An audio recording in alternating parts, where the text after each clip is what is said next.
आंदोलन की आवश्यकता है ईवीएम के खिलाफ। राहुल गांधी जी को उस पे मेरे ख्याल से सीरियसली कंसिडर करना चाहिए, कांग्रेस पार्टी को उस पे कंसिडर करना चाहिए। ये सब तो पत्तियां हैं भ्रष्टाचार के उस कैंसर की जिसकी जड़ ईवीएम है। और अंत में मैं फिर उसी बात पे आऊंगा, जो चोरी के वोटों से सरकार बनी है वो तो चोरी ही करेगी ना, हर जगह चोरी करेगी, हर स्थान पे चोरी।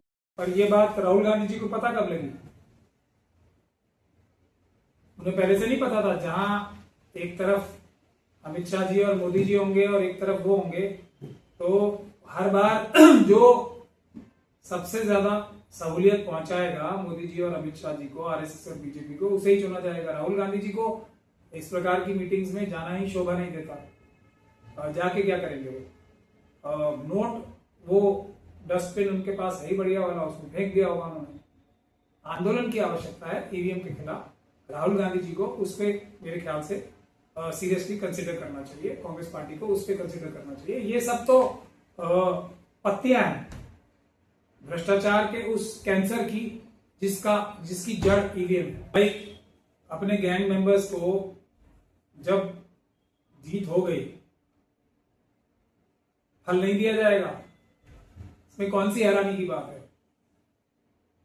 चोरों का अगर कोई गैंग होगा, जब कोई बड़ी चोरी होगी तो हिस्सा तो बटेगा ना। वो कहते हैं ना, कद्दू कटेगा तो बटेगा ना। तो ये कद्दू बट रहा है जो ईवीएम के माध्यम से चोरी हुई है।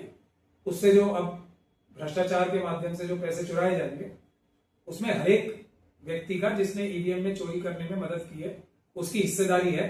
ये हिस्सेदारी रोल के हिसाब से दी जा रही है, ईमानदारी से दी जा रही है। इतना तो कम से कम आरएसएस और बीजेपी अभी ईमानदारी दिखाई रही है कि जिसकी जितनी योगदान है ईवीएम के माध्यम से वोट चुराने का, उसको उतनी ज्यादा महत्व दिया जा रहा है और महत्वपूर्ण पद भी दिया जा रहा है।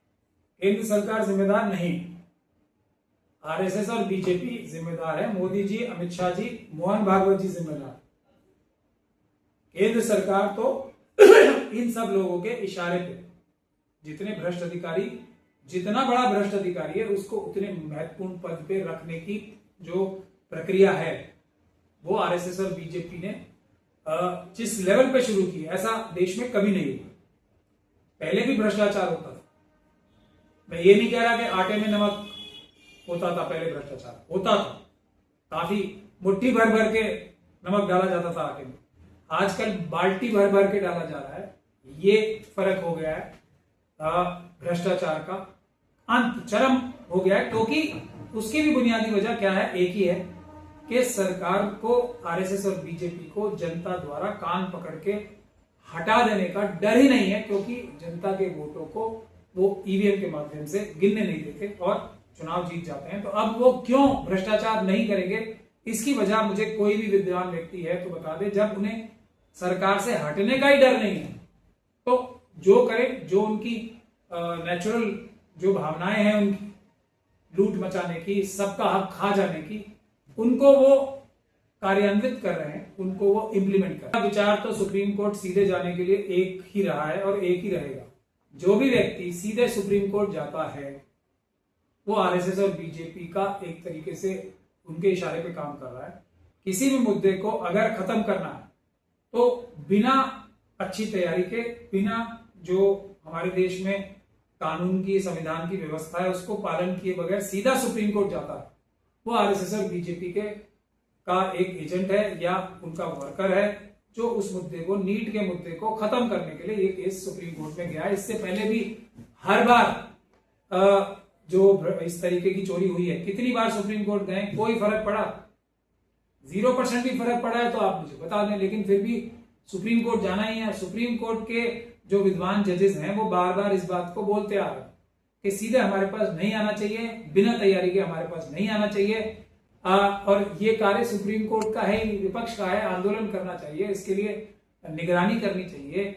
और अंत में मैं फिर उसी बात पे आऊंगा, जो चोरी के वोटों से सरकार बनी है वो तो चोरी ही करेगी ना, हर जगह चोरी करेगी, हर स्थान पे चोरी करेगी। ये ना तो मेरा डोमेन है और ना ही सुप्रीम कोर्ट का डोमेन है, तो मैं इस बारे में टिप्पणी नहीं करना चाहूंगा। ये देश के सामने अभी बड़ी बड़ी समस्या है। सबसे बड़ी समस्या है ईवीएम को हटाने की, और समस्या है देश में हाहाकार मचा हुआ है, नीट के पेपर लीक हो रहे हैं, देश में की अर्थव्यवस्था बिल्कुल पताल में चली गई है। हम पूरे अंतर्राष्ट्रीय परिप्रेक्ष्य में एकदम भारत जैसा बड़ा देश मोदी जी और अमित शाह जी के की मदद से या कहें या उनके कारनामों से कहें एकदम नगण्य हो गया। कोई भी देश हमें इज्जत की नजर से देख ही नहीं रहा है। नेपाल तक ने हमारे विदेश मंत्री से विदेश सेक्रेटरी से मिलने से मना कर दिया है। ये स्थिति हो गई है और हम अभी भी इन चीजों में पड़े रहे कि क्या धर्म है, क्या मुसलमान होना क्या है, हिंदू होना क्या है, सिख होना क्या है, क्रिश्चियन होना क्या है। वो एक अलग विषय है जो हम लोगों का विषय नहीं है। उस पर आप उन्हीं लोगों से बात कीजिए जो इस बारे में बोलना चाहते हैं।